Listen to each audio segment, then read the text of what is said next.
Hello and welcome. I recently returned from a trip to France. This was a first-time trip to France, and this was actually a first-time trip to Europe for both my husband and myself. When we were in France, we took a day trip to the beaches of Normandy. This was the location of the historic D-Day landings during World War II, and was always a place that I've wanted to visit due to its historical significance. In this video, I'm going to bring you with me to share my experience booking this part of the trip, and as we travel to the beaches of Normandy and explore the sites of the historic D-Day landings. Before we get started, make sure you hit the subscribe button so you don't miss out on more travel adventures. During World War II, Germany, Hitler, and the Axis powers had a strong presence and foothold in Europe, occupying and aiming to take over as many European countries as possible, and eventually the world. The Allied powers, including Great Britain, Canada, and the US, joined forces to help break down Germany's defenses in France. In the early morning hours of June 6, 1944, known as D-Day, Operation Overlord commenced with amphibious landings, land, and airstrikes coming from nearby Great Britain and Europe to bombard and break down German defenses along the beaches and in France. These attacks were aggressive and saw many casualties, but ultimately helped to turn the tide of the war for the Allied powers on the Western Front. When initially planning our trip to France and when we decided to visit Normandy, the first thing we had to consider was how to get there from our hotel in the city of Paris. Normandy is about a 4-hour drive from Paris, so we initially considered renting a car. This seemed like a feasible option, allowing us to take in more of the countryside and to drive around at our leisure. However, we ultimately decided to book a tour to allow someone to take us around the historic sites when we got to Normandy. We also wanted a tour that included transportation to and from Paris. So I took to the internet, and TripAdvisor provided a long list of tours that met these requirements and had a lot of ratings, which was helpful to determine which tour would be the best fit and worth the money. We ended up booking a tour provided by City Wonders. Along with meeting all of these requirements we had for booking a tour, they really did a nice job and gave us a wonderful experience. I will link the tour below if you are interested. When the day finally came, we got up nice and early to catch the tour bus from Paris. The bus picked us up at Église Notre-Dame de Compassion Church in Paris, which was about a 40-minute walk from our hotel. We considered a couple options for getting there. One was Uber. Although this comes at a cost, it is a really convenient option, especially early in the morning, and if we wanted to spend a little more time in our hotel in the morning before having to leave. The second option was walking, and this is ultimately what we decided to do. This is how my husband and I prefer to experience a new city, and the 40 minutes was doable for us. Also, it was nice to get some steps in before the long bus ride. At our pickup spot, we boarded the bus and departed at 7 a.m. sharp, and we were on our way. Taking a tour bus from Paris was not only convenient, it was a great way to experience parts of France that were out of the city itself, and parts of the country that we would not have seen otherwise. We made a stop about halfway to Normandy to get a bite to eat and stretch our legs. This was also an opportunity to have more insanely delicious French pastries. Along with a coffee, I had a raisin bread and a chocolate croissant.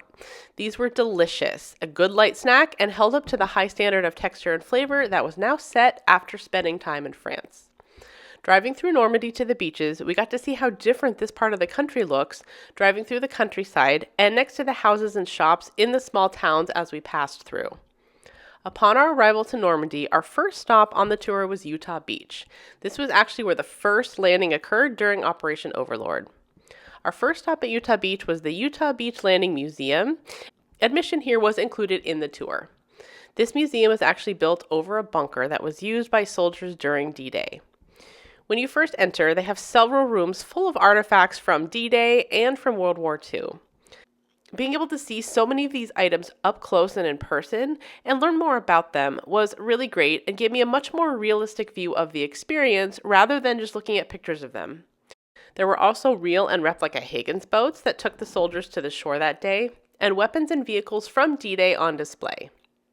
I like being able to get up close to many of these items that they had displayed. This allowed me to envision what it was like to sit in one of these planes, cars, or tanks, and I was impressed with how well these items were preserved. They did a great job recreating some of the experiences, so I could envision what it was like as a service member during that time. What I found particularly neat was the view of the beach from the bunker that was set up to replicate the experience. This allowed me to look out at the beach from the perspective of what a soldier would have experienced on D-Day. After touring the museum, we made our way to Utah Beach itself.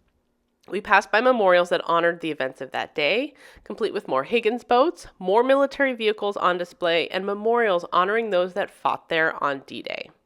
One thing that I also found memorable from this experience is that they kept a lot of the beach and the land around it as it was on D-Day. They have added additional monuments such as the Lone Soldier statue, looking out to sea honoring all sea service personnel, and the metal Remember signage honoring the soldiers and paying tribute to their bravery. As we made our way down the beach, it was incredible being able to walk this hollowed ground, the same land where this event took place and where many servicemen died back in 1944. I was able to picture what that must have been like, and standing in the same spot made it very real. And it wasn't just another beach, it had so much significance for France and for the world. After Utah Beach, we made our way to another small coastal town, Grand-Comte-Macy, to have lunch. Lunch was provided and organized by the tour, and there was a choice between pizza and whitefish with fries, and it also came with dessert and some cider. All the food was delicious, and one thing that I do enjoy about group tours is that you get to meet and interact with people visiting from all over the world. I also love being able to experience walking the streets of a small coastal town as well during our stop. After lunch, we made our way down the beach again to La Pointe du Hoc. The beach itself here is a little bit different, lined with tall cliffs and translated to Point of the Mound in English.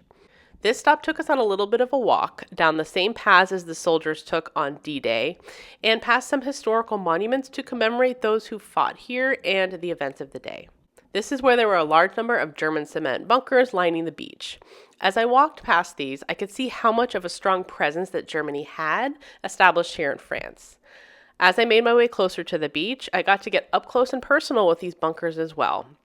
I not only got to view them from the outside, but I got to walk around inside and experience what it was like to man one of these and what the invasion looked like from inside. As I made my way in and walked around, I imagined what it would be like if these walls could talk. Also, I was impressed with how well these were still standing after 81 years and how well they were preserved. Considering the damage that they went through during the invasion on D-Day, you can tell how strong these were. I made my way towards the beach to view the cliffs from above. Those who landed here on D-Day had to scale these cliffs, which must have been such a daunting feat, especially with all the attacks that were happening around them. I could also get a first-hand glimpse of what the Allied powers were up against. Next, we made our way further down the beach and past some more small towns. Driving through these towns brought us past some restaurants and shops, as well as a lot of houses. According to our tour guide, some of these houses were occupied by expats taking up residence abroad here. You could see some American flags displayed outside their home and outside some of the shops and restaurants. As we continued, we made our way to Omaha Beach, perhaps the most well-known landing spot during the D-Day invasions. Along the road stands the very first American gravesite from D-Day that was established. It is easy to miss, just being a small headstone on the side of the road, but something to keep your eyes peeled for if you are driving or walking down the beach. As I walked around here, down to the beach, there were memorials that were set up on the beach itself, serving as a reminder of the events from D-Day. These honored those that lost their lives here at the spot that I stood. This represented much more than just a beach in a picturesque coastal French town, but an impactful moment in history. After a short time at Omaha Beach, we were on our way again down the beach to the Normandy American Cemetery. This is a huge cemetery and memorial set up for the American soldiers that were killed during D-Day, in the days that followed during Operation Overlord and during the course of World War II. Upon entering, I was greeted with the pool of silence and a statue honoring the fallen soldiers. Inside this memorial, there were visuals that gave a simplified description of the events of D-Day. Beyond that, there was a grassy area set up with a wall listing all the names of those that were killed during the events of D-Day. What I thought was particularly interesting were the black dots next to some of the names, indicating that these were names that were only recently identified. Making our way through the cemetery, I could see the thousands of headstones representing the Americans that were killed during Operation Overlord. Each was represented with their religious affiliation, the Star of David indicating a Jewish soldier.